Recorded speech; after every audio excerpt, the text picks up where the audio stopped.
Hello everyone, and welcome back to Blue Wizard Reviews, where we take a look at book-based movies and critique the deviations they made from the source down to the microscopic detail. We're continuing our look at J.K. Rowling's series today with Harry Potter and the Prisoner of Azkaban. I really don't know where to begin. There is so much wrong with this movie.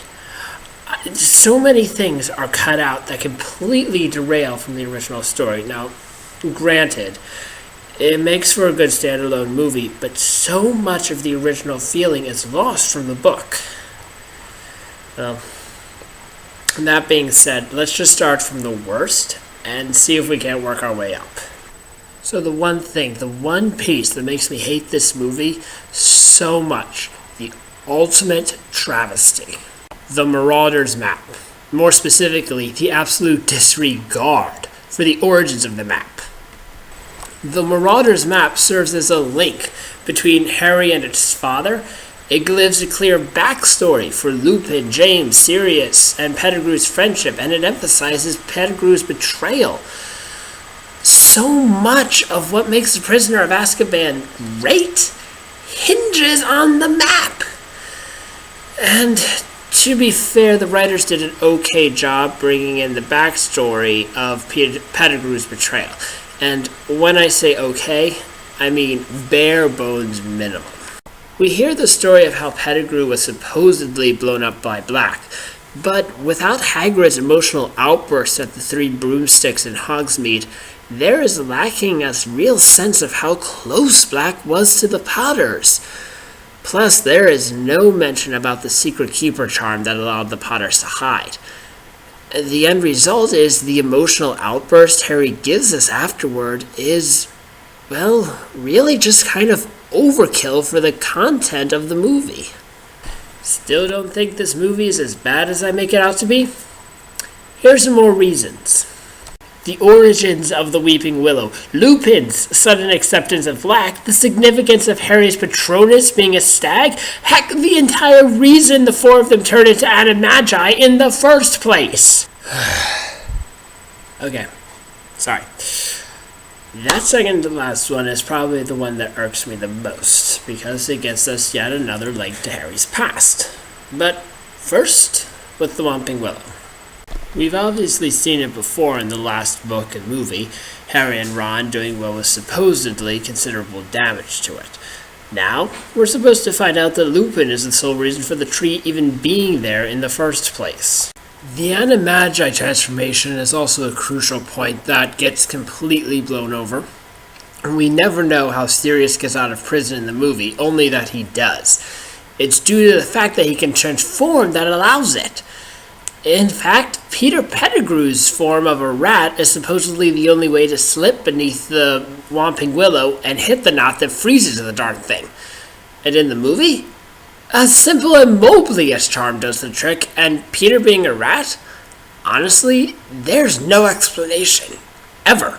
Nor for Black being a dog. Heck, as far as moving is concerned, transforming into an animal is completely at random. Anybody can do it. Without the whole Animagi angle being explained, we're also at a loss as to why in the world Lupin and Black are suddenly best buds. In the movie, you realize that Sirius, along with James and Peter, underwent an extremely dangerous and highly illegal magical procedure just for the sake of their friend. I mean, I'm not really sure there's even an analogy strong enough to symbolize it. It's like combining the courage of a soldier rescuing a comrade with the illegality of becoming a vigilante. I mean, it's illegal because it's extremely dangerous, the results could kill you or worse. But these three friends took those risks purely out of love for their friend and for the thrill of the danger. Well, okay, maybe not Pettigrew for those reasons, but you see my point. The movie misses this crucial friendship completely, and thereby negates why Black and Peter can transform at will. The movie also bypasses why Harry's Patronus is the way it is. As the book explains, each Patronus is unique to the wizard or witch that conjures it. Harry's Patronus is his father. Prongs rode again, is how Dumbledore puts it in the books, which is a beautiful statement. The rush you feel when suddenly everything comes together in the book. Harry's Patronus, Lupin's transformation, the Weeping Willow, the Shrieking Shack, the Animagi, the names of the authors on the map. Geekgasm. So you see, this is absolutely why the film is fundamentally flawed without this information. Even though the movie flows smoothly enough. I actually don't think I would mind this and have so much trouble accepting the movie as it is if it weren't for the cutscenes. These cutscenes are the most tedious, insufferable ways in which to fill up a movie. Which they don't even need to do, given all the material at their fingertips that they decided to ditch. I mean, seriously, 20 seconds to watch a bird get wonked by the willow? That's more than enough time for Harry to look at his Patronus and realize, oh, hey, you're Prongs, so you're my dad. Cool. Take out the other transition scenes and you literally have 64 seconds to explain everything I just ranted about. It's just disappointing, really. And the bus scene at the beginning probably could have been shorter too. After the map and the consequences for its almost complete removal from the movie, then you have Quidditch to consider and its almost complete removal from the movie. I mean, granted, Quidditch is missing from almost any movie anyway, but this particularly stings for two main reasons. First, the near lack of the firebolt. Harry's Nimbus 2000 does get wrecked, but he doesn't get his replacement broom until the very end of the movie. Granted, the way it arrives is basically the same way as in the book, but there's no consequence in the movie, whereas in the book, you see the strain it puts on Harry, Ron, and Hermione's friendship. Secondly, this is Wood's last year as Quidditch captain. It sets up the scene for Harry to take charge in Book 5, plus giving you a larger sense of camaraderie amongst the teammates. The Quidditch scenes almost feel too movie-esque because we don't see any normal interaction between any of the teammates. Everything is really working to drive the plot forward. And after that, then there's...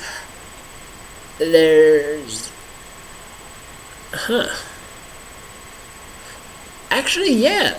To be fair, that's it. There's really no other big deviations from the book. To be fair, so much of what was making me slightly eager to tear this thing apart was just linked to the Marauders map. But watching it again, I think they did a pretty good job with almost everything else. The story flows smoothly along and hits every other major point. Heck, the director actually goes the extra distance trying to capture the magical feel of the book with having background actors doing all sorts of magical tricks in the crowd scenes. There's really nothing else to mention, except for Nitpick Corner, where we pick apart every little deviation that the movie has made from the golden standard of the book. Number 1. Continuity. In the very first scene of the movie, we see Harry trying to produce a Lumos Maximus charm. Not 5 minutes later, his muggle uncle points out that he can't do magic outside of school, to which Harry agrees. Same thing when Harry meets up with Fudge. I mean, there must have been a better way to start this movie than to throw out the law of underage wizardry. Number 2. Continuity. Again. The name Voldemort, and you'll hear me bring this up again and again. You have Stan the bus driver and Mr. Weasley both suppressing Voldemort's name, but there's not a big shock of Lupin openly saying Voldemort. We just don't have a context for why this should be a shock, or why it isn't a shock, or why some people say Voldemort and other people don't, and just... Ugh. Number 3, continuity! Again! The scene with Harry, Lupin, and Snape is a good one, giving us a nice setup for explanation of how Lupin knows about the map, which we never get. But what also works me here is that after stopping Snape from giving Harry detention, and after a lecture warning him about wandering the castle alone and putting his parents' sacrifice at risk, Lupin sends him right back out again. Number 4, Sirius. In the beginning of the movie, you see Harry confronted by a big black dog. In the book, we find out that the dog is Sirius. But here, because the Animagus transformation is never explained, we aren't told if it's Sirius or just some random black dog. Number 5, Crookshanks. It was always an interesting turn that Crookshanks was in cahoots with Sirius. Just something I would have liked to see again. Number 6, Getting Under the Willow. This just seemed way too coincidental for me. Harry's Patronus. Notice the first time that there's a stag, whereas the second time the Patronus takes no visible form. And that's all for me. Join me next time for the 4th book in the series, Harry Potter and the Goblet of Fire.